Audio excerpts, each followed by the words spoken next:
এর বয়স 22 বছর। এর বাঁ পায়ের হাঁটুতে একটা গ্যাংলিয়ান সিস্ট দীর্ঘদিন থেকে হয়েছিল, কিন্তু ওর সেটা প্রথমে নজরে আসেনি, অবজ্ঞাই করেছিল। পরে ক্রমশ যখন বাড়তে শুরু করে তখন ও জিনিসটার গুরুত্ব উপলব্ধি করে এবং বিভিন্ন চিকিৎসকের পরামর্শ নেয়। চিকিৎসকের পরামর্শ নেওয়ার পরে এবং আল্ট্রাসোনোগ্রাফি করার পরে যখন এর গুরুত্ব বুঝতে পেরেছে, তারপরে চিকিৎসকের পরামর্শ নেওয়া সত্ত্বেও ওর তেমন উপকার হয়নি। তারপরে ও ভগবানের ইচ্ছায় আমাদের এখানে চলে এসছে হোমিওপ্যাথি চিকিৎসার জন্য। তারপরে এখন আমরা শুনে নিই ওর কী কী সমস্যা ছিল, বলো। নমস্কার। আমার আজ থেকে 4 মাস আগে আমার বাঁ পায়ের হাঁটুর এখানে একটা গ্যাংলিয়ান সিস্ট ফর্মেশন হয় এবং এটা খুব তাড়াতাড়ি একটা ছোট থেকে বড় ফর্মে হতে থাকে।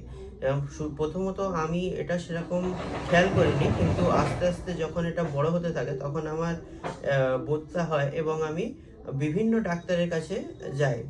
অনেক ডাক্তারের কাছে গিয়েও অনেক চিকিৎসা ওষুধ খেয়ে আমার কোনো কিচ্ছু হয়নি।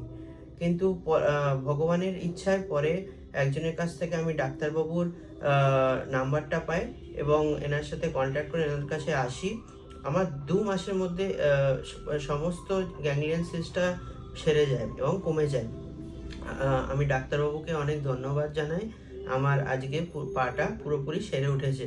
ধন্যবাদ।